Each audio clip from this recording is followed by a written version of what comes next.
حکوومەتی هەرێمی کوردستان لە بەردەم تووڕەیی تەقینەوەیەکی جەماوەریدایە، بەڵام بەبێ هەڵسەنگاندن و خوێندنەوەیەکی دروستی بارودۆخی ئێستای هەرێمی کوردستان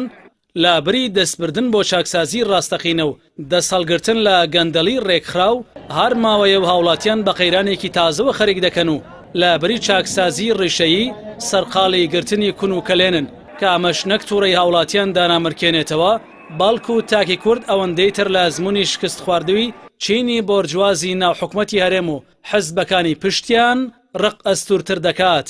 زیاتر لە 3 ساڵە نوخبەیەکی بەرژەوەندخوازی ناویەکێتی و پارتی بەهۆی سیاسەتی چەوتی فرۆشتنی نەوتەوە کۆمەڵگەیان لە بەرێک هەڵوەشاندووە و ئەوەی دوژمنانی گەلەکەمان لە ڕابردوودا نەیانتوانی بە کوردی بکەن لە سای ئەزموونی شکست خواردوویەوان میلەت تووشی ماڵوێرانیەک بووە کە لە مێژوودا دەبێ بە نمونە بهێنرێتەوە.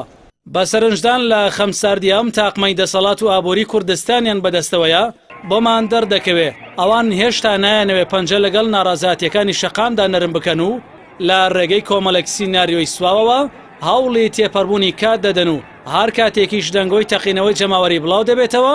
حکوومەت بۆ خاوکردنەوەی هاوڵاتیان خێرا خشتەیەکی نوێی موچە بڵاو دەکاتەوە. بۆ لە خشتەبردننی هاوڵاتیانیش کۆمەڵێک بەرپرسی حزبی دەکەونە تانەوتە شەر لە یەکتری و لە بری دانیشتن لە سەرمێزی گفتوگە و چارەسەری کێشەی خەڵک و وەڵامدانەوەی داخوازی هاوڵاتیان لە شاشەی تەلەڤیزیۆنەکانەوە یەکتری تۆمەتبار دەکەن. ئەوەی تووڕەی خەڵک لە ئێستا و داهاتوودا لە یەکتری جیا دەکاتەوە ئەوەیە کە پێشتر بەهۆی سەرقاڵی پێشمەرگە بە شەڕی داعشەوە هاوڵاتیان خۆیان لە خۆپشاندان و ناڕەزایەتیەکان بەدوور دەگرت، ئەمەش بە بیانووی پاراستنی ئاسایشی ناوخۆ. بەڵام ئێستا خودی پێشمەرگە و هێزانیەکان لە حکوومەت تووڕەن و لەگەڵ چین و توێژەکان داوای چاکسازی و خۆپشاندانی سەرتاسەری دەکەن. ئێستا لێرە و لەوێ بانگەشەی خۆپشاندانی سەرتاسەری دەکرێت و خەڵک هیچ ئومێدێکی بەو تاقمە شکست خواردووی دەسەڵات نەماوە، بەو پێیەی هیچ هێزێکی سیاسیش پشتیوانی ناکە،